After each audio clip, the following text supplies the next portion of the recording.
अस्सलाम वालेकुम, मैं हूं शाहजेब खानजादा। एक तरफ मुल्क की मईशत के हवाले से खदशात मुसलसल बढ़ते जा रहे हैं, तो दूसरी तरफ हुकूमत ने IMF प्रोग्राम की बहाली के लिए IMF से पाकिस्तान आने की दरख्वास्त कर दी है।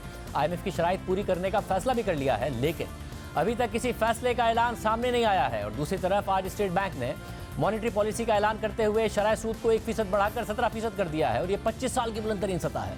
और इसकी वजह हालिया महंगाई और आगे मजीद महंगाई की तवक्कात हैं। इसके अलावा करंट अकाउंट खसारा कम होने के बावजूद एक्सटर्नल सेक्टर को लाहक खतरात और बैनुल अक़वामी फाइनेंशियल हालात की वजह से पाकिस्तानी मईशत को लाहक गैर यकीनी भी है। मॉनेटरी पॉलिसी स्टेटमेंट के मुताबिक मुआशी गैर यकीनी ख़त्म करने और बैनुल अक़वामी इदारों से कर्ज हासिल करने के लिए IMF प्रोग्राम का नवा रिव्यू मुकम्मल करना इंतहाई ज़रूरी है। साथ ही स्टेट बैंक ने वफाकी हुकूमत की फिस्कल पॉलिसी को मॉनेटरी पॉलिसी से इनकंसिस्टेंट कहा है और महंगाई कंट्रोल करने के लिए फिस्कल कंसोलिडेशन पर जोर दिया है। इसके अलावा बैनुल अक़वामी अदायगियों के बढ़ते हुए बोझ के हवाले से गवर्नर स्टेट बैंक ने आज अपनी प्रेस कॉन्फ्रेंस में बताया है कि इस माली साल के लिए पाकिस्तान को $33 अरब की ज़रूरत थी, जिसमें से $23 अरब बैरूनी कर्जों की अदायगियों और $10 अरब करंट अकाउंट खसारे की मद में दरकार हैं। और इन $23 अरब में से $6 अरब रोल ओवर हो चुके हैं और $9 अरब वापस किए जा चुके हैं, जबकि बाकी बचे $8 अरब में से पाकिस्तान को इस माली साल में $2.8 अरब अदा करने हैं, जबकि बाकी रकम रोल ओवर हो जाएगी। स्टेट बैंक IMF के साथ राब्ते में है, टेक्निकल डिस्कशन जारी है, जबकि जल्द फॉर्मल मुज़ाकरात का आगाज़ हो जाएगा। इस पूरी सूरत हाल पर बात करने के लिए हमारे साथ मौजूद हैं governor state bank Jamil Ahmed साहब। गवर्नर साहब, बहुत शुक्रिया हमें शो में ज्वाइन करने के लिए। ज़ाहिर है बहुत सारे सवालात हैं इंपोर्ट्स के हवाले से, इसके अलावा मईशत के हवाले से, मगर सबसे पहले क्योंकि आप भी आज जो स्टेटमेंट है उसमें जिक्र कर रहे हैं कि जो IMF प्रोग्राम की बहाली है, नवे रिव्यू का मुकम्मल होना है, वो क्रिटिकल है पाकिस्तान के लिए। यानी कि जो बैरूनी अदायगियों की आप बात कर रहे हैं और कह रहे हैं कि पाकिस्तान को इमदाद भी मिल जाएगी और ऐसा डिफ़ॉल्ट का कोई ख़तरा नहीं है, जो कि आपका एक कंसिस्टेंट इंसास रहा है, वो सब भी मुंसलिक है IMF प्रोग्राम की बहाली से। आप भी ये कह रहे हैं? जी, पहले तो शाहजेब साहब आपका बहुत बहुत शुक्रिया, आपने मुझे अपने प्रोग्राम में मदऊ किया। मैं समझता हूँ कि पाकिस्तान IMF प्रोग्राम में तो ऑलरेडी है, और आपको पता है कि ये प्रोग्राम जो है सिर्फ थोड़ा डिले हुआ है मुख्तलिफ़ वजूहात की बिना पे, लेकिन ये सस्पेंड नहीं हुआ या इसको ख़त्म नहीं किया गया।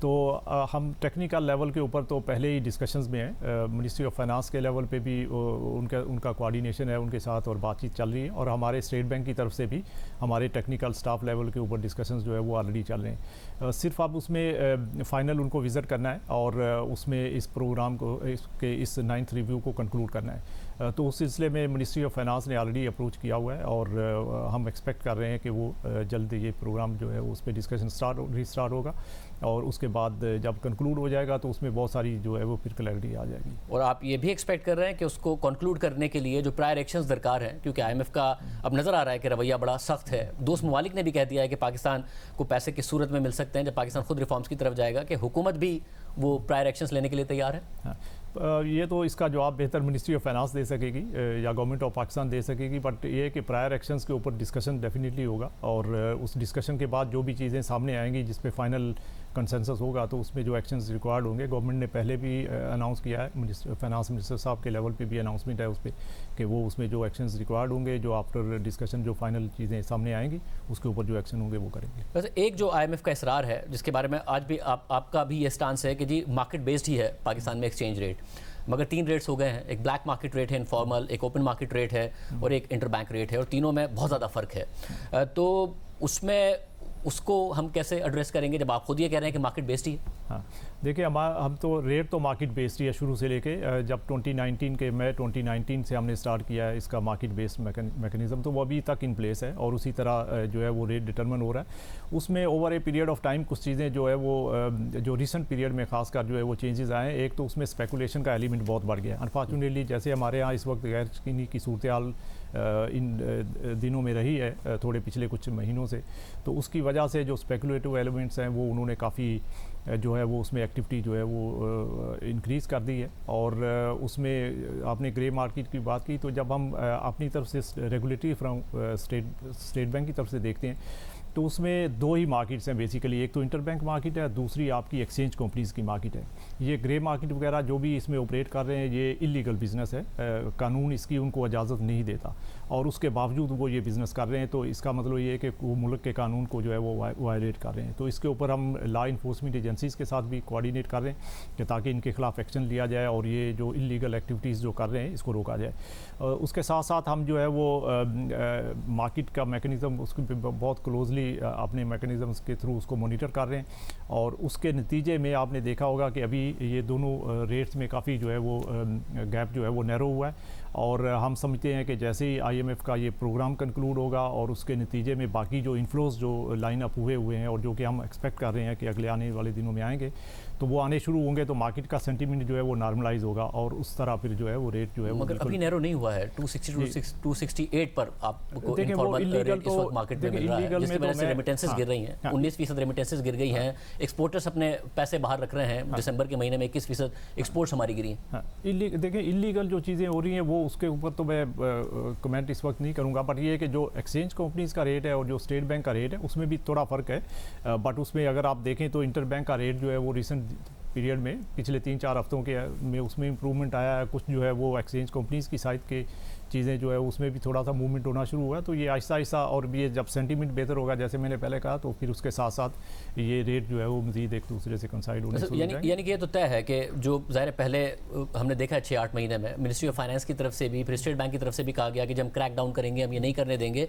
ये उसी वक्त होगा जब IMF का प्रोग्राम बहाल होगा। उसके बगैर एक्शन लेने से या फिर ये कहने से कि हम आपके खिलाफ एक्शन लेंगे ये होगा नहीं। और जो ऑफिशियली अपनी रेमिटेंसेस भेज रहे हैं अगर $2 अरब आई हैं और 30 रुपये का फ़र्क है तो 60 अरब रुपये का तो उनको वैसे ही नुकसान हो गया जो ऑफिशियली भेज रहे हैं। हुंडी हवाला एक इंसेंटिव बन गया लोगों के लिए पैसे भेजने का। देखिए उसमें मेन जो है स्पेकुलेटिव एलिमेंट है। अगर हम अभी इसमें अंदर कोई भी चीज़ होती है अगर तो लेकिन स्पेकुलेशन अगर कंटिन्यू करती है तो ज़ाहिर है कि ये रेट जो है ना उसमें डिफरेंस रहेगा।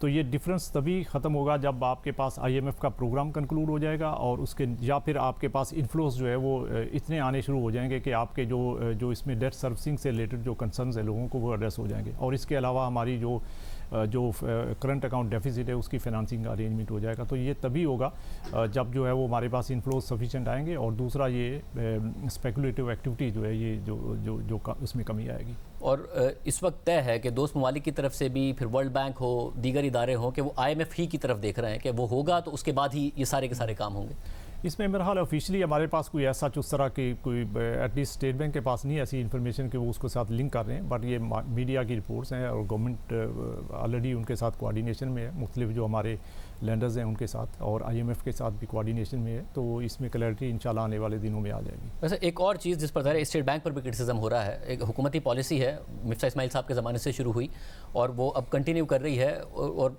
अनाउंस ये किया गया था कि कुछ टाइम के लिए है क्योंकि जो करंट अकाउंट डेफिसिट है वो आउट ऑफ कंट्रोल है, मगर उसमें इजाफा होता चला गया। $6 अरब से इंपोर्ट ज़रूर $4.5 अरब के आसपास आ गई हैं, मगर हमें नज़र आ रहा है कि मुख्तलिफ इंडस्ट्री की तरफ से शिकायत आ रही हैं, चाहे वो फार्मास्यूटिकल हो। अब तो PSO का कहा जा रहा है कि कार्गो जो है उनको कैंसिल करना पड़ गया क्योंकि उनकी LCs नहीं खुली। फिर पेट्रोलियम डिवीज़न ने आपको लिखा है कि पाकिस्तान में जो पेट्रोलियम मसनूआत है उसका बहरान पैदा हो सकता है।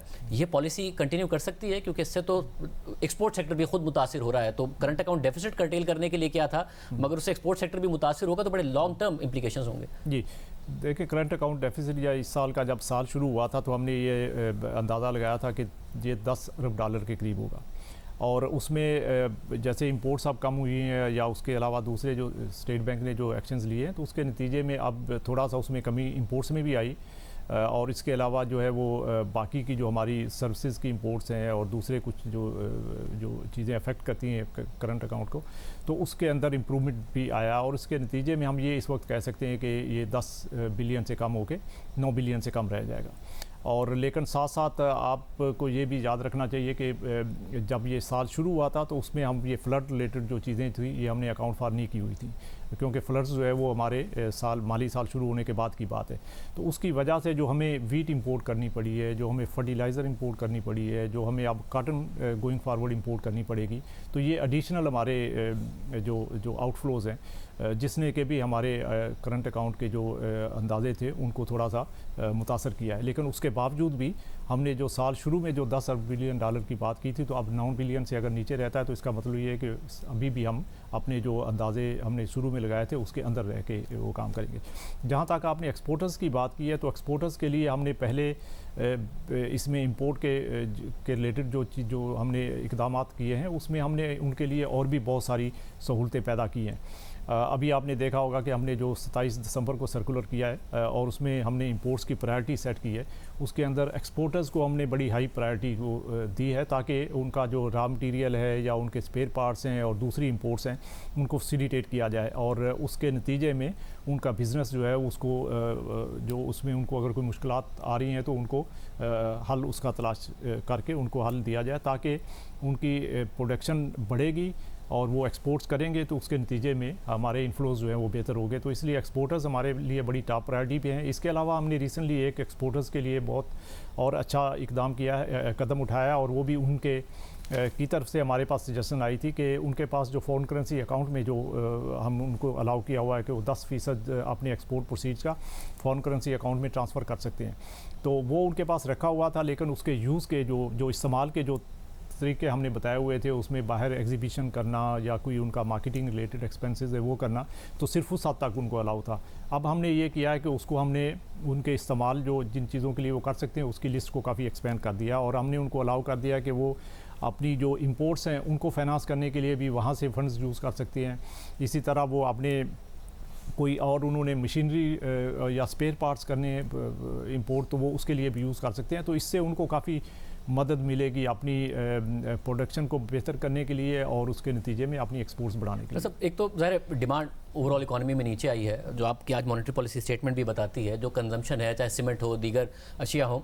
मगर दूसरी तरफ ये जो सख्तियाँ हैं जिसकी मैं बात करूँ, क्योंकि इसकी इंप्लीकेशन शॉर्ट टर्म में ठीक है, आपने करंट अकाउंट डेफिसिट कर्टेल करने में कामयाब हुए हैं, इंपोर्ट्स का डिक्लाइन ज़्यादा बड़ा है एज़ कम्पेयर टू जो एक्सपोर्ट्स का डिक्लाइन है। मगर जो एक्सपोर्ट्स का डिक्लाइन है वो बहुत परमानेंट नोयत का हो सकता है अगर उनकी सप्लाई चेन टूट जाए। अगर हमें कोई 500-600 मिलियन डॉलर्स की हमारी एक्सपोर्ट्स कम हो गई हैं, 500 मिलियन डॉलर की हमारी रेमिटेंसेस कम हो गई हैं और हुंडी हवाले पे चली गई हैं, तो ये परमानेंट भी हो सकता है कि हुंडी हवाले से वापस उसको बैंकिंग चैनल में लेकर आना या फिर एक्सपोर्ट्स को वापस बढ़ाना, ये लॉन्ग टर्म इसकी इंप्लीकेशन ज़्यादा नहीं हो सकती हैं कि जिसकी वजह से जी देखिए इसकी इम्प्लीकेशंस बिल्कुल हैं। और इसमें मैं एक बात आपको और बता देता हूँ कि एक्सपोर्ट्स जो हैं वो सिर्फ ये डोमेस्टिक जो हमारे जो सतह के प्रॉब्लम्स है इसकी वजह से नहीं है। इसमें कुछ चीज़ें जो इंटरनेशनल मार्केट्स के अंदर भी जो आपने देखा होगा रिसेंटली जो है वो काफ़ी स्लो डाउन है। बहुत सारे हमारे जो एक्सपोर्टिंग डेस्टिनेशंस हैं जहाँ पर के हमारे एक्सपोर्टर्स जो है वो अपना माल बेचते हैं, वहाँ पे काफ़ी प्रॉब्लम्स आ रहे हैं। तो उसमें जब इकनॉमिक स्लो डाउन होगा, वहाँ पे डिमांड अगर कम होगी तो एक कुदरती बात है कि उसका जो है वो असर हमारे एक्सपोर्टर्स के ऊपर आएगा।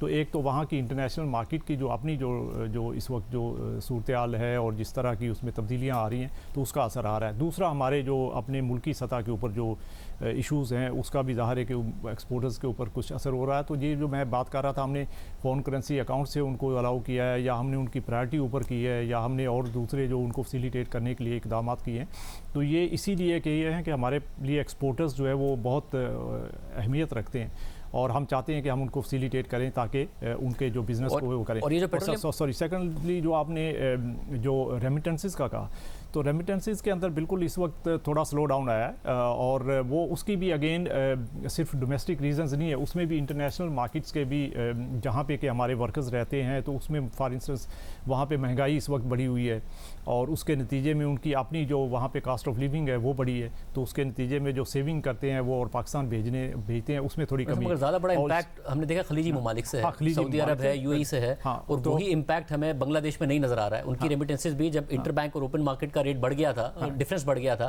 तो रेमिटेंसेस में डिक्लाइन था जो कर्टेल हुआ है दिसंबर नवंबर के महीने में उनकी दोबारा बेहतर हुई हैं। एक्सपोर्ट्स भी उनकी रिकॉर्ड नवंबर में रिकॉर्ड था, दिसंबर में एक और रिकॉर्ड बनाया है बांग्लादेश ने। हमारे यहाँ मसाइल ज़्यादा आ रहे हैं। हाँ, उसमें रेमिटेंसेस के अंदर आप ठीक कह रहे हैं कि उनका बांग्लादेश में थोड़ी अभी बेहतरी आई है और वो उसके बहुत सारे अगेन फैक्टर्स हैं। हमारे साथ जो है वो हमारे ये कोविड के बाद जो चीज़ें ओपन अप हुई हैं और उसके बाद ट्रैवल बढ़ा है फॉर इंस्टेंस, और बहुत सारे लोग जो है वो अब आना जाना शुरू हो गए हैं जो कि इन हैंड जो है वो अपने कैश कैरी करके आते हैं। तो ये पहले कोविड में नहीं हो रहा था, तो इसीलिए कुछ जो है हमारे रेमिटेंसेस जो हैं वो इस इनफॉर्मल चैनल से फॉर्मल चैनल में डाइवर्ट हुए थे। तो कुछ चीज़ें हम एक्सपेक्ट कर रहे थे कि हज उम्रा ओपनिंग होगी, उसके बाद ट्रैवल बढ़ेगा, उसके बाद और कुछ ये स्मगलिंग साइड की चीज़ें जो इस वक्त जो होनी शुरू हुई हैं तो हमारे बॉर्डर्स के ऊपर, तो ये इनका अफेक्ट आएगा। और कुछ जो है वो चूँकि स्पेकुलेशन है हमारी लोकल मार्केट के अंदर भी रेट के ऊपर, और उसका ज़ाहिर है कि एक कुदरती बात है कि उसका अफेक्ट भी जो है वो हमारे ये जो स्पेकुलेशन है, ज़ाहिर अब 17% की शरह सूद एक बहुत ही अट्रैक्टिव रिटर्न है, मगर लोगों का एक रुझान नहीं नज़र आ रहा है। इनफैक्ट कमर्शियल बैंक्स का भी रुझान नहीं नज़र आ रहा है कि वो डिपॉजिटर्स को अट्रैक्ट करने की कोशिश करें कि लोग डॉलर या फिर सोना रखने की बजाय बैंक में पैसे रखवाने के लिए और एक हाई रिटर्न लें, जो कि 5-6 साल में आपकी इनकम जो है वो डबल हो जाएगी, आपका अमाउंट जो है वो डबल हो जाएगा। तो ये क्या वजह है कि आप क्या बैंक्स का रुझान नहीं है कि वो डिपॉजिट्स को बढ़ाएं, क्योंकि एडवांस डिपॉजिट रेशो का मसला है, क्या मसला है? नहीं, बैंक्स के पास डिपॉजिट्स तो अभी बहरहाल रीज़नेबल पेस पे बढ़ रहे हैं। सिर्फ ये थोड़ा सा ईयर एंड के ऊपर थोड़ा सा उसमें स्लो डाउन नज़र आएगा आपको, बट अदरवाइज़ डिपॉजिट रेट के ऊपर हमें कोई इतना मेजर इशू नहीं है, क्योंकि वो डिपॉजिट रेट तो बिल्कुल एक अच्छे रेट के ऊपर वो उसमें इजाफा हो रहा है। असल बात ये है उनकी लैंडिंग साइड के ऊपर, कि लैंडिंग साइड के ऊपर चूँकि रिस्क थोड़े बड़े हुए हैं, तो इसलिए बैंक्स जो है वो लैंडिंग में ज़रा थोड़ा सा केयरफुल हुए हैं। तो वो ज़्यादा हमारे लिए इस वक्त जो है वो एक कंसर्न है, और जिसको हम बैंक्स के साथ कोऑर्डिनेट भी कर रहे हैं और उनको एड्रेस करने की कोशिश भी कर रहे हैं। मगर इस रेट पर और इस इकोनॉमिक स्लो डाउन के साथ लैंडिंग कैसे बढ़ेगी इकोनॉमी में? नहीं, लैंडिंग तो देखें अभी जब जो थोड़ी सी जो गैर यकीनी की सूरत हाल अभी बनी हुई है, इसमें थोड़ा सा जब बेहतरी आनी शुरू होगी और साथ में जो हमारे ये जो एक्सटर्नल साइड की चीज़ें हैं ये बेहतर होना शुरू होंगी, तो फिर आप देखेंगे कि ये लैंडिंग साइड में भी बैंक्स काफ़ी एक्टिव हो जाएंगे। बैकलॉग क्लियर करने का इरादा रखते हैं जो कि इस वक्त पोर्ट्स पर है? जी, उसके लिए हमने अभी आज ही एक बैंक्स को एक इंस्ट्रक्शंस इशू की है, जिसमें कि हमने उनको कहा है कि आप एक तो जो वहाँ पे शिपमेंट जो स्टकअप हुई हैं उनको फैसिलिटेट करें इंपोर्टर्स को, और उसमें हमने उनको अलाउ किया है कि, और ये भी अगेन जो हमारे बिज़नेस कम्युनिटी है उनकी तरफ से सजेशन हमें आया था कि अगर वो ख़ुद से उनके पास कोई फंडिंग बाहर अरेंजमेंट है तो आप हमें अलाउ कर दें, या उसके अलावा उन्होंने कहा कि अगर हम ख़ुद वहाँ पे अपने सप्लायर से मिल के कोई डेफर्ड पेमेंट अरेंजमेंट कर लेते हैं, तो हमने कहा कि ठीक है, अगर आप 180 दिन या उससे ज़्यादा का आपके पास डेफर्ड पेमेंट का अरेंजमेंट है तो बैंक्स को हमने कहा कि आप बिल्कुल इनको अलाउ करें ताकि उनको फैसिलिटेट किया जा सके। तो इसमें हमें हमारा ख्याल ये है कि काफ़ी सारा बैकलॉग जो इसमें जो स्टॉकअप इंपोर्ट्स का है शिपमेंट्स के ऊपर जो पोर्ट्स के ऊपर है वो काफ़ी क्लियर होगा।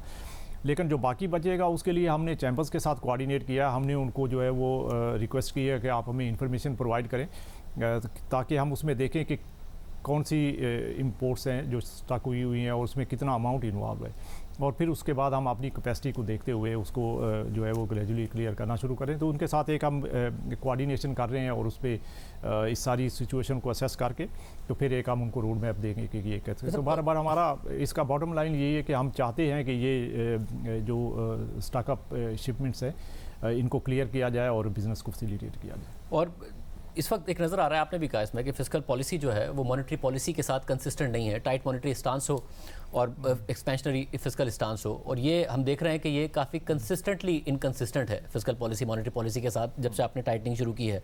तो क्या करे गवर्नमेंट? आपने कुछ चीज़ें तो इसमें भी कही हैं कि इंपोर्ट्स को कर्टेल करने के लिए भी एनर्जी साइड पर क्या क्या मेजर्स लिए जा सकते हैं, क्या क्या करना चाहिए हुकूमत को? जी, हमने बिल्कुल इसमें एनर्जी कंजर्वेशन की साइड पर हमारे कुछ हमने सजेशन दिए हैं, पहले गवर्नमेंट को दिए हैं, और उसके बेस पे और कुछ अपनी इंटरनल कंसल्टेशन के बाद गवर्नमेंट ने ऑलरेडी उस पर कुछ एक्शंस भी लिए हैं। तो आपने देखा होगा बहुत सारी इकदाम जो है वो गवर्नमेंट की तरफ से अनाउंस भी किए गए हैं। तो अब उसकी इम्प्लीमेंटेशन जैसे होगी तो हमारा ख्याल ये है कि ये फ्यूल की जो कंजम्पशन है और दूसरे जो हमारे कुछ इंपोर्ट्स को जो चीज़ें अफेक्ट करती हैं तो उसमें कमी आना शुरू होएगी। तो ये बस आप भी समझते हैं कि पीडीएल हुकूमत बढ़ा दे, इसके अलावा सेल्स टैक्स लगा दे, जो IMF की भी डिमांड्स हैं, तो ऐसा नहीं है कि इनइलास्टिक डिमांड है, उस पर फ़र्क पड़ता है और उसका करंट अकाउंट डेफिसिट पर भी फ़र्क पड़ेगा। तो बेहतर है कि हुकूमत ये फैसले करे।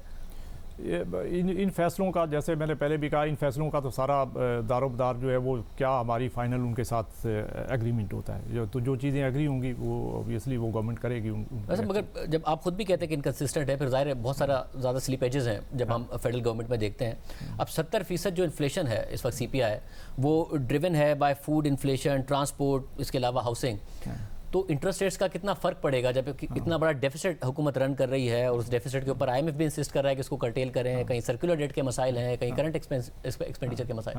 देखिए, एक तो डायरेक्ट उसका इफेक्ट होता है, वो आप जैसे इंटरेस्ट रेट बढ़ाते हैं तो उसका डायरेक्ट जो है वो महंगाई के ऊपर जो होता है। एक होता है, हम उसको कहते हैं सेकंड राउंड इफेक्ट, जो आपके जो इनडायरेक्ट जो चैनल से जो उसके ऊपर इम्पैक्ट आता है। तो खाली आपको ये नहीं देखना कि डायरेक्ट क्या हो रहा है, और उसमें इन्फ्लेशन एक्सपेक्टेशंस को भी आपने जो पहले आपने कहा कि महंगाई की तवक्कुआत उनको भी सामने रखना है। तो हमारा ये ख्याल है कि इस वक्त सिग्नलिंग वाइज भी हमें जो है वो जो सिग्नल वो देना चाहिए कि जो हमारी सूरत हाल को ठीक तरीके से रिफ्लेक्ट करे। और अगर हमारे पास इस वक्त जो है वो बहुत सारे इश्यूज़ हैं और हम कहें कि हर चीज़ बिल्कुल ठीक चल रही है, तो ज़ाहिर है कि उससे जो है वो एक्सपेक्टेशंस जो है वो बिल्कुल डिफरेंट हो जाती हैं। तो इसलिए हमने अपनी तरफ से ठीक सिग्नल देने की कोशिश की है, और उसके नतीजे में जो उसका इफेक्ट होगा हम समझते हैं कि उससे महंगाई के ऊपर फ़र्क पड़ेगा। मगर एक अजीब सा ट्रैप है जिसमें इकोनॉमी फंस गई है, चाहे वो एक्सटर्नल साइड पर हो, डोमेस्टिक साइड पर हो। आप कहते हैं कि हुकूमत को फिस्कल डिसिप्लिन में हुकूमत को आना चाहिए, ज़ाहिर इकोनॉमिस्ट भी कहते हैं, मगर जब आप शरह सूद बढ़ाते हैं तो हमें नज़र आ रहा है कि पहले 6 महीने में गवर्नमेंट ने तकरीबन 2570 अरब रुपए सिर्फ सूद में पे कर दिए हैं, जो कि एनुअल टारगेट था 4000 अरब रुपए का, उसका 65% है। क्योंकि जब शरह सूद बढ़ रही है तो हुकूमत की पेमेंट्स बढ़ रही हैं, और एक्सपेक्टेड है कि शायद 5000 अरब रुपए सिर्फ सूद की मद में हुकूमत इस माली साल में अदा करेगी, जो कि 4000 अरब के टारगेट से 1000 अरब रुपए ज़्यादा है। तो ये अजीब सा ट्रैप नहीं है कि आप सूद बढ़ाते हैं, शरह सूद, तो हुकूमत की पेमेंट्स बढ़ जाती हैं। तो फिस्कल डिसिप्लिन कैसे आए इस मईशत? देखिए, इसमें आप जब देखिए मॉनेटरी पॉलिसी का जो डिसीजन होता है उसमें कोई एक चीज़ किसी एक फैक्टर को नहीं देखा जाता, उसमें आपकी एक्सटर्नल साइड की चीज़ें भी देखी जाती हैं, उसमें आपका इन्फ्लेशन भी देखा जाता है, उसमें आपकी जो ग्रोथ है उसके साइड की चीज़ें भी देखती हैं, आपकी जो मैन्युफैक्चरिंग कैसे मूव कर रही है वो भी। तो इन सब चीज़ों को देखने के बाद जो है वो फिर एक डिसीजन लिया जाता है। तो ज़ाहिर है कि और ये कोई डिसीजन बाज़ का बड़ा मुश्किल जो है वो फ़ैसला होता है कि आप हर चीज़ को तो बिल्कुल ठीक तरीके से वो नहीं रख पाते। कुछ चीज़ों में आपको उसके यकीनन कुछ ना कुछ साइड इफ़ेक्ट्स वो होते हैं जो भी एक्शन आप लेते हैं। तो लेकिन आपको ब्रॉडर पिक्चर सामने रखनी है, और आपकी डायरेक्शन किस तरफ है, आप कहाँ पे जाना चाहते हैं, उसको आपने सामने रखना है। आज अगर हम ये फ़ैसले नहीं करते और ये इसी तरह जो है वो महंगाई बढ़ती रहती है, तो कल को आपको जो उसकी कास्ट पे करनी पड़ेगी वो शायद आज की कास्ट जो शॉर्ट टर्म कास्ट है उससे बहुत ज़्यादा होगी।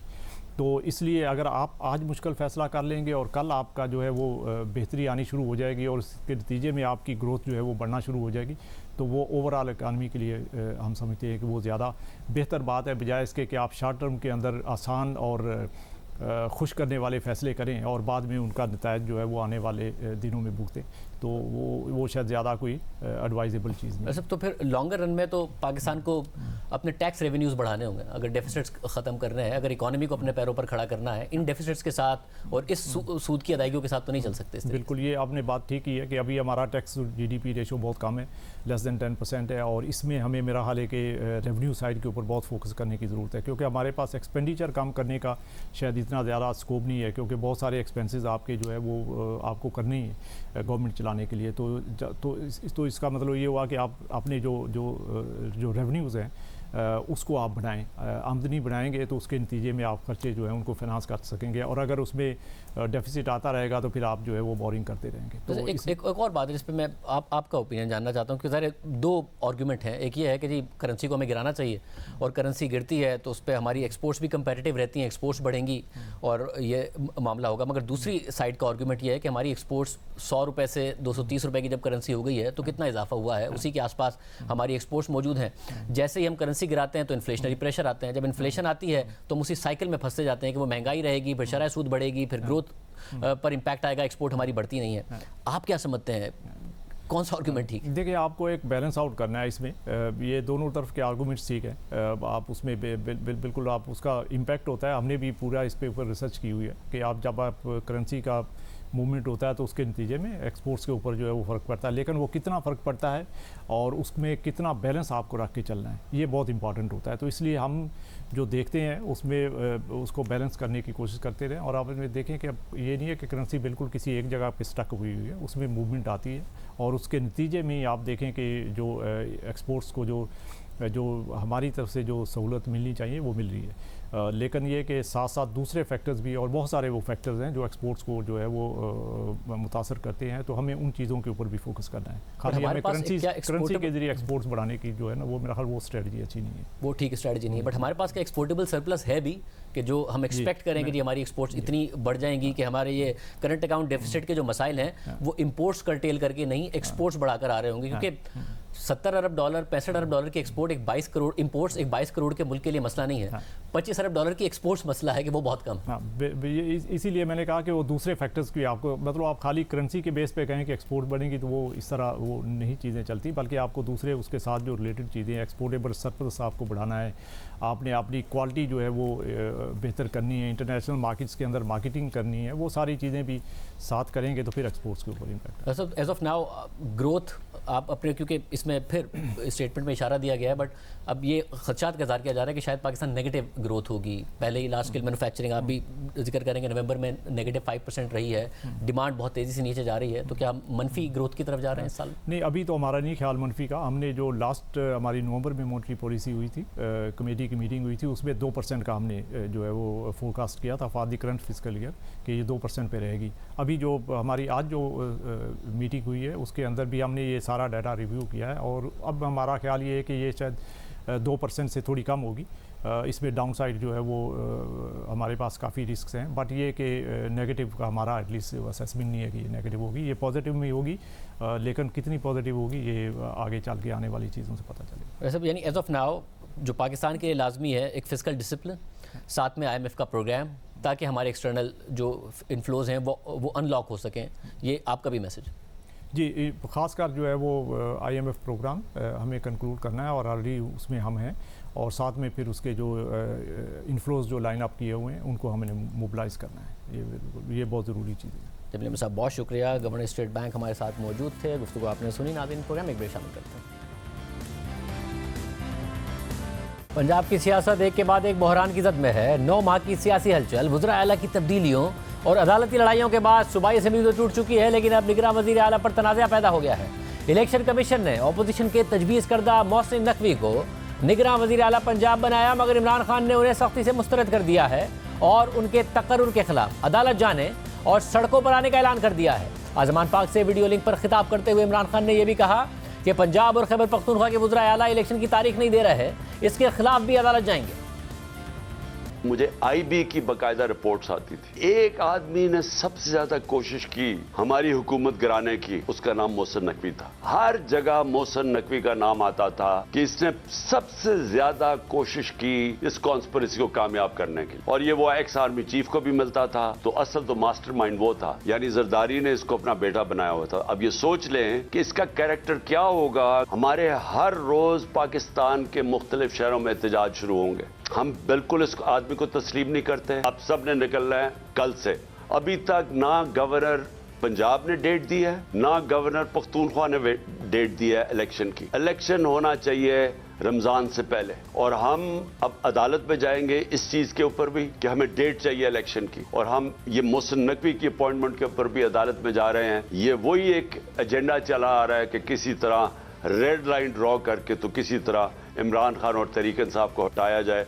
दूसरी तरफ कौमी असम्बली से इस्तीफों के मामले पर तहरीक इंसाफ और हुकूमत की जानिब से यू टर्न की सियासत जारी है। पहले तहरीक इंसाफ ने असम्बली से इज्तिमाई इस्तीफे दे दिए और ये कहती रही कि अब हम कौमी असम्बली के मेंबर नहीं रहे, क्योंकि उस वक्त के डिप्टी स्पीकर कासिम सूरी ने हमारे इस्तीफे कबूल कर लिए थे। मगर फिर अचानक 9 माह बाद अपोजिशन लीडर समेत 3 बड़े ओहदे लेने के लिए वापस जाने का ऐलान कर दिया। लेकिन 17 जनवरी को तहरीक इंसाफ की जानिब से असम्बली में वापसी के ऐलान के साथ ही स्पीकर राजा परवेज अशरफ ने 17 जनवरी को 35 और फिर 20 जनवरी को 35 इस्तीफे मंजूर कर लिए। तहरीक इंसाफ इस दौरान भी कहती रही कि थोड़े थोड़े नहीं बल्कि उसके सारे अराकीन के इस्तीफे एक साथ मंजूर किए जाएं, लेकिन आज अचानक तहरीक इंसाफ ने 45 अराकीन के इस्तीफे वापस लेने का फैसला किया है। तहरीक इंसाफ के रहनुमा आमिर डोगर की सरबराही में अराकीन पहले कौमी असम्बली गए तो वहाँ दरवाजे बंद मिले, फिर ये अराकीन स्पीकर के घर भी गए, लेकिन राजा परवेज अशरफ से वहाँ भी मुलाकात ना हो सकी, और उसके बाद आज ही तहरीक इंसाफ के अराकीन इलेक्शन कमीशन जा पहुँचे और इलेक्शन कमीशन के हुक्काम से दरख्वास्त की कि 45 अराकीन अपने इस्तीफे वापस ले रहे हैं, लिहाजा स्पीकर इस्तीफे मंजूर करें तो अराकीन को इलेक्शन कमीशन डी नोटिफाई ना करे। यानी वो तहरीक इंसाफ जो 9 माह से इस्तीफों की मंजूरी के लिए शोर मचा रही थी, वो अचानक कौमी असम्बली में वापस जाने की तैयारियों में लग गई है, और वो हुकूमत जो इस्तीफे मंजूर ना करने के लिए मुख्तलिफ जवाब दे रही थी उसने 3 दिन में 170 इस्तीफे मंजूर कर लिए।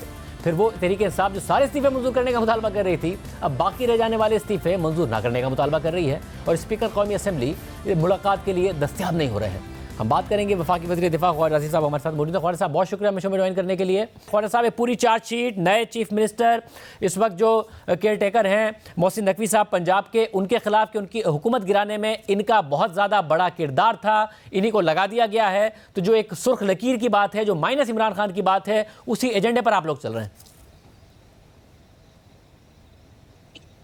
बिस्मिल्लाहिर्रहमानिर्रहीम। शाहजेब, सबसे पहले ये जो रिमार्क उन्होंने कहा है कि इस शख्स का क्या करैक्टर है, मोहसिन नकवी के मुतल्लिक उन्होंने कहा है, पहले अपने करैक्टर की बात कर रहे हैं, उसके बाद मोहसिन नकवी के जो है, पहले इमरान खान के करैक्टर की बात कर लेते हैं, उसके बाद मोहसिन नकवी के करैक्टर का जो है ना, उसके ऊपर जो है कोई एनालिसिस कर लेंगे। आप बताएं, मोहसिन नकवी के खिलाफ कोई ऐसी बात है पूरे उसके मीडिया के या प्रेस के जो भी उसका ताल्लुक कैरियर रहा है उसमें, और जिसके जो नवाज़शात जो इनके ऊपर हुई हैं, फ़ौज की नवाज़शात हुई हैं, इस्टेब्लिशमेंट की नवाज़शात हुई हैं, उसके बाद जो नए नए इंकशाफात हर हफ्ते 10 दिन के बाद इनके मुतल्लिक होते रहते हैं, किसी के करैक्टर पे बात करने से पहले नवाज जो है ये अपना इमरान खान साहब जो हैं, उन नवाज़शात का तो जिक्र कर लें या अपने गिरबान में झांक लें। तो ये इस वक्त बात कर रहे हैं कि मोहसिन नकवी का जो है कि वो ख्वाजा साहब बता रहे हैं ना कि एक तो 35 लाख रुपए की का वॉलंटरी रिटर्न है उनका, दूसरा जरदारी साहब की वीडियो है जिसमें वो कह रहे हैं कि ये मेरा बच्चा है, परवेज लाई साहब को बता रहे हैं, तो न्यूट्रल तो ना हुए फिर?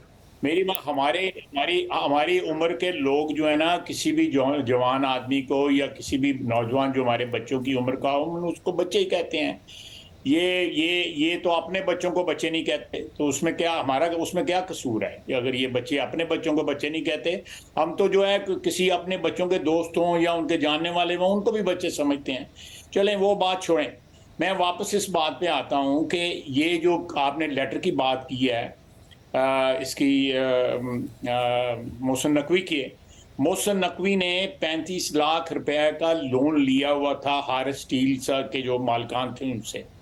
जब उन पे नैब का केस बना है, उन्होंने चेक के साथ एक कवरिंग लेटर लगा के वो पैसा वापस किया और उनको एडवाइस किया गया, लीगली एडवाइस किया गया कि ये एक केस में फंस के हुए हैं, तो आप अपना डेट क्लियर कर दें। वो डेट जो है उन्होंने हारिस स्टील के साथ क्लियर किया, उसका प्ली बार्गेन के साथ या नैब के साथ कोई ताल्लुक नहीं था। एक तो मैं ये बात आपको बिल्कुल क्लियर कर दूं।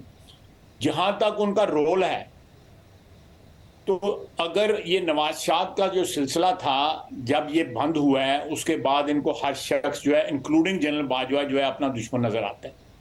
जनरल बाजवा जो है वो सबसे बड़ा मोहसिन है सारी उम्र में, जितनी भी उम्र है इमरान खान की, उसमें सबसे ज़्यादा नवाज़शात जो हैं, सबसे बड़े एहसानात जो हैं, उनको जो इक़्तिदार में लाने में जो किरदार अदा किया हमारी उस वक़्त की इस्टेब्लिशमेंट ने और बाजवा साहब ने जिस तरह फैसिलिटेट किया, वो तो खुद उन्होंने कहा है और इन्होंने भी तस्लीम किया है। और साथ उन्होंने अब इल्ज़ाम जो है उसको एक नया टर्न दिया है कि मियाँ नवाज शरीफ के ऊपर जो है पनामा का केस जो है और उसके ज़रिए जो है उनको हुकूमत से निकालने में बाजवा साहब का किरदार था। मैं इन बातों में नहीं जाता किसका किसी में किरदार था, लेकिन ये तो आपका इल्जाम रहा है ना, तो आप क्या डिनाई कर रहे हैं इस इल्जाम को? जब इमरान खान साहब लगा रहे हैं कि 2 ब्रिगेडियर जो जीआई टीम है जनरल बाजवा ने भेजे थे, उन्हें नवाज शरीफ ने डिस्क्वालीफाई कराया, तो आप लोगों का इल्जाम था। तो अगर इमरान खान मोहर लगा रहे हैं तो आप क्या डिनाई कर रहे हैं और पीछे हट रहे हैं? देखिए, हम तो पहले दिन से हम कह रहे हैं कि आरटीएस बैठा, हमारे खिलाफ जो मुकदमात बने, मियाँ नवाज शरीफ के खिलाफ जो मुकदमात बने, जो इनके ऊपर नवाज़शात का सिलसिला जो है जारी रहा, जो मरियम के साथ जो कुछ हुआ, उसके बाद मियाँ शहबाज शरीफ, हमजा शहबाज शरीफ, शाहिद खफगान अब्बासी, मिफ्ता इस्माइल, आसिन इकबाल, मैं, साद रफ़ीक, सलमान रफ़ीक, ये सारा जो सिलसिला था, ये सारे की क्लियरेंस जो है उस वक़्त मिलती थी, तो ये अपनी जो ख्वाहिशात का इजहार करते थे और वो लोग जो है हमारे खिलाफ मुकदमात बनाते थे। ये बिल्कुल सही बात कह रहे हैं, मैं उसे तस्लीम करता हूँ। हमारे जो भी हालात हुए उस वक़्त, हमारी हुकूमत जाने से पहले मियाँ नवाज शरीफ की एग्जिट, शाहिद खकान अब्बासी का आना उसके बाद इलेक्शन में 2018 में जो है वो हमारा हारना, आरटीएस का बैठना, हमें टारगेट करना, ये सारा एक प्लान था, एक जिसका ब्लूप्रिंट तैयार हो चुका हुआ था। लेकिन जिस तरह अगले दिन जो है मीडिया में आया है कि आखिरी वक्त तक जो है ये एक कोशिश होती रही कि किसी ना किसी तरह जो है वो उस वक्त की एग्जिस्टिंग हुकूमत जो हमारी हुकूमत थी, मियां नवाज शरीफ की जो हुकूमत थी, यानी मियां नवाज शरीफ दो उस वक्त जो है डिस्क्वालीफाई। मगर अब तो ये इल्जाम वो आप पर लगा रहे हैं कि ब्लूप्रिंट तैयार हुआ है मुझे माइनस करने का, जिसका मोहसिन नकवी भी एक किरदार हैं, और इलेक्शन की तारीख भी नहीं दे रहे हैं गवर्नर, यानी इलेक्शन डिले होगा, हम सुप्रीम कोर्ट जाएंगे, सड़कों पर भी आएंगे। अब तो वो कह रहे हैं कि उनको डिस्क्वालीफाई करने का, माइनस करने का एक पूरा ब्लूप्रिंट तैयार है, जिसका आप लोग भी हिस्सा हैं, मोहसिन नकवी भी हिस्सा है, एस्टैब्लिशमेंट भी हिस्सा है। शाहजेब एक बात बताओ कि जब हमें माइनस करने का था तो ये उनका आलाकार बन गया, ये उनका जो है बेनिफिशियरी बन गया उस सारी साजिश का। इसने फायदा उठाया, हमारे खिलाफ जो भी महाज हुआ, हमारे खिलाफ जो भी साजिश हुई, ये उनका आलाकार था, ये डायरेक्ट बेनिफिशियरी था उसका। और आज ये बात कर रहा है, करैक्टरलेस आदमी है बिल्कुल, ये जिस तरह की ये बातें कर रहा है कि आज मोहसिन नकवी का क्या किरदार हो सकता है एस्टेब्लिशमेंट में जो है वो उसको मजबूर करना कि जी इसको पैकअप करे और हमें इक़्तिदार में लेके आए। मोहसिन नकवी का ताल्लुक जो है हमारे साथ भी है, पीपल्स पार्टी के साथ भी है, जरदारी साहब के साथ भी है। मोहसिन नकवी जो है एक मीडिया का आदमी है, मीडिया के लोगों के बहुत ताल्लुकात होते हैं, हर जगह जहां भी उनको खबर मिल सके, जहां भी उनका जो है जो मीडिया का बिजनेस जो है उसकी फर्दरेंस के लिए उनको जहां भी कोई मदद मिल सके वो ताल्लुकात रखते हैं। मीडिया पर्सन्स का ताल्लुकात रखना कोई मगर क्या आप लोग चाहते हैं कि फिर वक्त पर, वो तो कह रहे हैं रमजान में इलेक्शन कराएं, हम इसके लिए भी अदालत जाएंगे और इसके लिए भी सड़कों पर आएंगे, क्या आप लोग डिले चाहते हैं कि डिले हो? मेरी बात सुने, सड़कों पे आने का और शौक पूरा कर ले। 25 लाख से शुरू हुआ था और फाइनली जो है वो 25,000 नहीं 5,000 के ऊपर आ गया था जीटी रोड के ऊपर। औकात जो है उस पर आ चुका हुआ है, ट्राई कर ले, जो अपना चाह जो है ना, जिस तरह पंजाबी में चाह ला ले, फिर भी जो शौक है पूरा कर ले। जो धमकियां दे रहा है, कल नहीं आज रात ही उन पे अमली जामा पहनाए। इसका जो इसका हाल होना है, ये लोगों को करेक्टरलेस कहता है।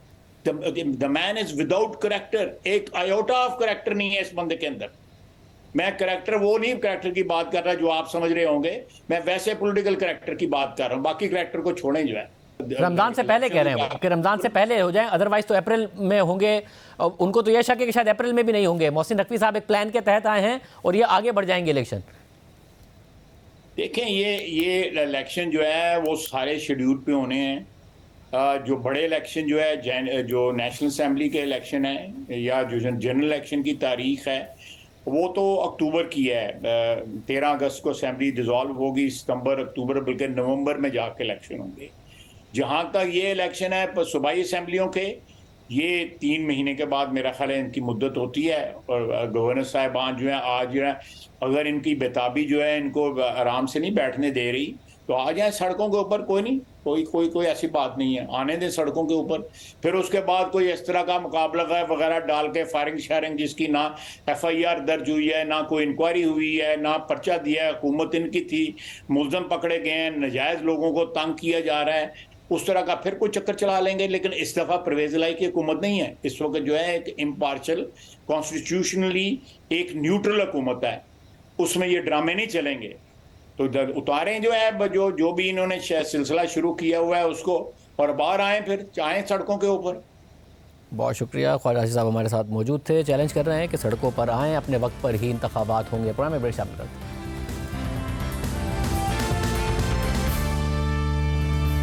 आज से ठीक 5 साल पहले कराची में एक जाली पुलिस मुकाबले में नकीबुल्लाह महसूद नामी नौजवान और दीगर 3 अफराद को कत्ल कर दिया गया। उन पर दहशतगर्द तंजीमों से ताल्लुकात के इल्ज़ामात लगाए गए, जो बाद में खुद पुलिस की JIT और अदालत ने गलत करार दिए।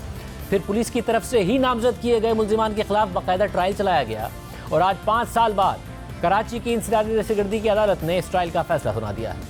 अदालत ने नकीबुल्लाह महसूद के कत्ल में नामजद मरकजी मुल्जिम साबिक SSP मलीर राव अनवार समेत 15 मुल्जिमान को बरी कर दिया है। मगर खुद अदालत ने अपने मुख्तसर फैसले में कहा है कि ये तो साबित होता है कि यह अगवा और जाली पुलिस मुकाबला था, लेकिन इस्तगासा मुल्जिमान की जाए वक़ुआ पर मौजूदगी और इस अमल में मुलविस होने को साबित नहीं कर सका। नकीबुल्लाह महसूद के ख़ानदान ने इंसदादी दहशतगर्दी की अदालत के फैसले को सिंध हाई कोर्ट में चैलेंज करने का फैसला किया है।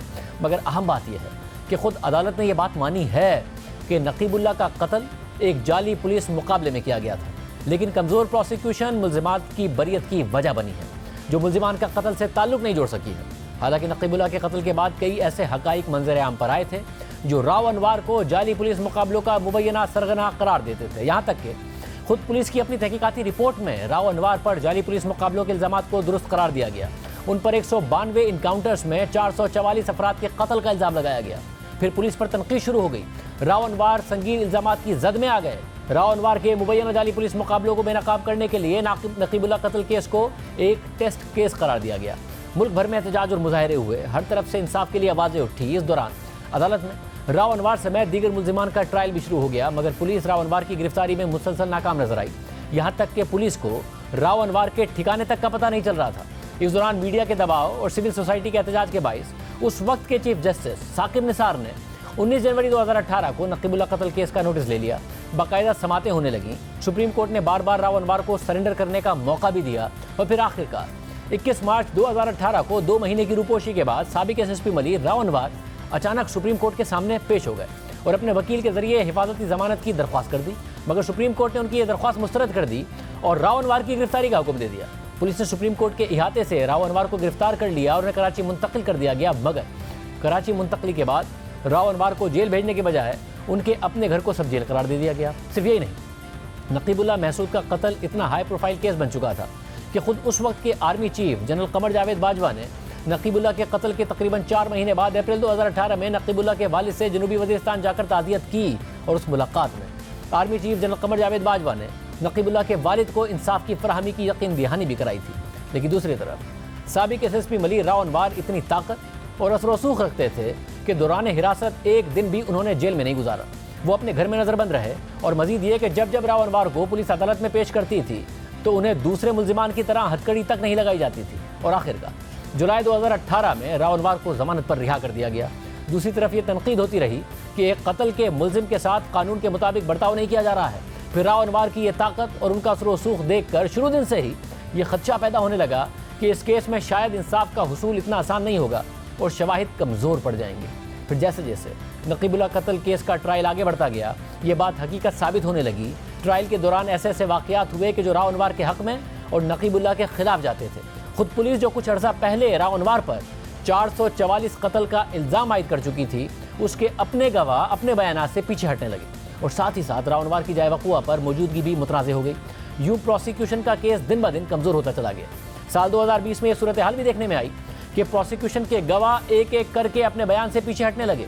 पहले जुलाई में 2 अहम गवाहों ने अपने बयान तब्दील कर दिए, फिर अक्टूबर में एक और गवाह अपने बयान से पीछे हट गया। और आम बात यह है कि बयान तब्दील करने वाले ये तीनों गवाह खुद पुलिस एहलकार थे और उनका कहना था कि उन्होंने अपने पहले बयान दबाव में दिए थे, उनसे ज़बरदस्ती राव अनवार के खिलाफ बयान लिए गए थे। 2020 में गवाह मुकरना शुरू हो गए थे और आज जब ट्रायल मुकम्मल हो गया है और अदालत ने फैसला सुना दिया है तो अपने बयानात से मुकरने वाले गवाहों की तादाद 7 हो गई है। और सिर्फ यही नहीं, राव अनवार की जाए वक़ुआ पर मौजूदगी भी आज तक मौमा बनी हुई है। नवंबर 2020 में पुलिस के कॉल डेटा रिकॉर्ड एक्सपर्ट ने अदालत में बयान रिकॉर्ड कराया कि राव अनवार का फ़ोन रिकॉर्ड चेक किया गया तो यह पता चला कि नकीबुल्लाह के कत्ल के वक्त राव अनवार जाए वक़ुआ पर मौजूद ही नहीं थे और शूट आउट के बाद ही राव अनवार अपनी टीम के हमरा वहाँ पहुँचे थे। मगर फिर 1 साल बाद केस के साबिक तफ्तीशी अफसर एसएसपी डॉक्टर रिजवान ने CDR एक्सपर्ट के बयान के बरखिलाफ इंकिशाफ किया कि मरकजी मुल्जिम राव अनवार जाली पुलिस मुकाबले के वक्त जाए वक़ुआ पर ही मौजूद थे। डॉक्टर रिजवान ने अदालत में बतौर गवाह अपने बयान में कहा कि मुतल्लिका रिकॉर्ड से यह मालूम हुआ कि साबिक एसएसपी मलिक राव अनवार कत्ल की रात जाए वक़ुआ पर मौजूद थे, जिसका CDR यानी कॉल डेटा रिकॉर्ड और जियो फेंसिंग रिकॉर्ड भी मौजूद है, जिसके मुताबिक राव अनवार रात 2:41 से लेकर 5:18 तक जाली पुलिस मुकाबले की जगह पर मौजूद रहे। तफ्तीशी अफसर डॉक्टर रिजवान के बयान के मुताबिक राव अनवार 4 और 5 जनवरी और फिर 8 और 9 जनवरी को सब्जी मंडी थाने के चक्कर लगाते रहे, जहां नकीबुल्लाह, हजरत अली और कासिम को अगवा करके रखा गया था। डॉक्टर रिजवान के बयान को नकीबुल्लाह कत्ल केस में टर्निंग पॉइंट समझा जा रहा था, मगर कमज़ोर प्रोसिक्यूशन और एक के बाद एक गवाह का मुकर जाना राव अनवार के हक में जाता रहा और आज वो बरी हो गए हैं। राव अनवार ने आज अदालत के बाहर अपने खिलाफ केस को झूठा करार दिया और अपने इल्जामात पर कायम भी रहे। अल्हम्दुलिल्लाह झूठे केस का आज अंजाम हो गया। 25 आदमी नाजायज चालान किए, उसको एक गोली लगी, उसका नाम जो है नकीबुल्लाह था ही नहीं, उसका नाम नसीमुल्लाह था, उसका गलत फोटो मीडिया पे चलवाया गया और उसके हमारे पास ओरिजिनल आईडी कार्ड है जिसकी हमने कॉपी भी दी। वो एक वांटेड आदमी था जिसकी 2016 में जिसको इश्तिहारी किया गया। मगर राव अनवर का ये दावा खुद उनका महकमा कई बार मुस्तरद कर चुका है और अदालत भी नकीबुल्लाह को बेगुनाह करार दे चुकी है। अप्रैल 2018 में सुप्रीम कोर्ट की हिदायत पर नकीबुल्लाह महसूद के कत्ल की तहकीकात के लिए एक JIT बनाई गई थी और उस JIT ने राव अनवर को नकीबुल्लाह समेत 4 अफराद के मावरा अदालत कत्ल का जिम्मेदार करार दिया था और राव अनवर के इल्जामात को झूठा करार दिया था। सिंध पुलिस के उस वक्त के एडिशनल IG आफ्ताब पठान की सरबराही में कायम JIT ने लिखा था कि राव अनवर ने नकीबुल्लाह महसूद और दीगर 3 अफराद को मावरा अदालत कत्ल किया। इस मुकाबले में राव अनवर और दीगर पुलिस अफसरान और एहलकारों का अमल दहशतगर्दी है। नकीबुल्लाह और दीगर मकतूलीन का कोई मुजरिमाना रिकॉर्ड ही नहीं मिला, जबकि मुलविस एहलकारों की जानिब से मावरा अदालत कत्ल को तहफ़्फ़ुज़ देने के लिए मीडिया में झूठ बोला गया। वाक़े के बाद राव अनवर और दीगर पुलिस अफसरान और एहलकारों ने शवाहिद ज़ाया किए और अपने अख्तियारात का भी नाजायज़ इस्तेमाल किया। DNA रिपोर्ट के मुताबिक 4 अफराद को एक ही कमरे में कत्ल किया गया और बाद में लाशें 2 मुख्तलिफ कमरों में डाल दी गई। एक कमरे के कालीन पर 2 अफराद के खून के शवाहिद मिले और दूसरे कमरे के कालीन पर 4 मकतूलीन के खून के शवाहिद मिले।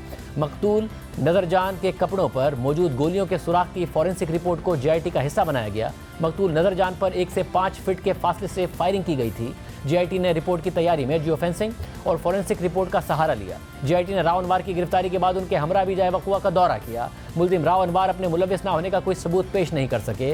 पूछगछ के दौरान मुल्जिम राव अनवर ने टाल मटोल से काम लिया। JIT रिपोर्ट के मुताबिक जियो फेंसिंग और दीगर शहादतों से राव अनवर की मौके पर मौजूदगी साबित होती है। मकतूलीन को दहशतगर्द करार देकर झूठे पुलिस मुकाबले में हलाक करना साबित है। मगर फिर आज राव अनवर और उनके 15 साथी कमज़ोर प्रोसिक्यूशन और शवाहिद की कमी के बाइज़्ज़त बरी हो गए हैं। लेकिन दूसरी तरफ नकीबुल्लाह के वालिद अपने बेटे के लिए इंसाफ की लड़ाई लड़ते लड़ते और उनके साथ किए गए वादों के साथ दिसंबर 2019 में इस दुनिया से चले गए। उन्हें नकीब के कत्ल के 6 माह बाद कैंसर की तशख़ीस हुई थी, मगर बीमारी के बावजूद वो अपने इंतकाल से पहले तक इस केस की पैरवी करते रहे। नेशनल ग्रिड में बिजली के बड़े ब्रेकडाउन की वजह से आज सुबह सवेरे से 90% मुल्क में बिजली नहीं है, जिससे आवाम शदीद मुश्किलात का शिकार हैं और अभी 15 घंटे से ज़ायद गुजर जाने के बावजूद बिजली मुकम्मल तौर पर बहाल नहीं हो सकी है। अब तक सिर्फ इस्लामाबाद, रावलपिंडी, गुजरावाला और पेशावर के कुछ इलाकों में बिजली बहाल होने की इतलात मौसूल हुई है और इसके अलावा कराची के कुछ इलाकों में बिजली बहाल हुई मगर फिर वापस चली गई।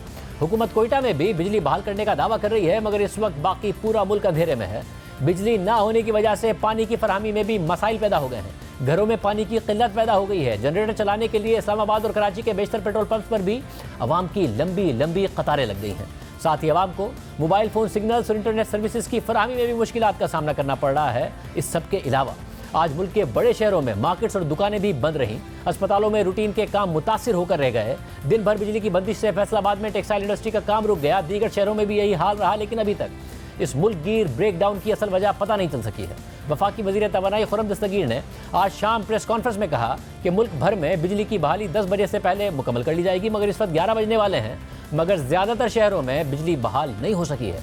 माजी में जब तहरीक इंसाफ की हुकूमत में बिजली का ब्रेकडाउन हुआ तो देखिए उस वक्त की अपोजिशन यानी मौजूदा हुकूमत के रहनुमा क्या कहा करते थे। इमरान न्याजी साहब ने समझा कि मुल्क की मईशत दिन ब दिन डूब रही है, नए नए बहरान पैदा हो रहे हैं। उन्होंने सारा पावर का निज़ाम शट डाउन करके दोबारा स्टार्ट करने की कोशिश की है। इमरान साहब, ये मुल्क है, मोबाइल फ़ोन नहीं है जो रीबूट करने से ठीक हो जाएगा। बिजली के बदतरीन शट डाउन ने एक बार फिर साबित कर दिया है कि ये हुकूमत नालायक है, नाअहल है और इनके पास मुल्क चलाने की कोई सलाहियत नहीं है।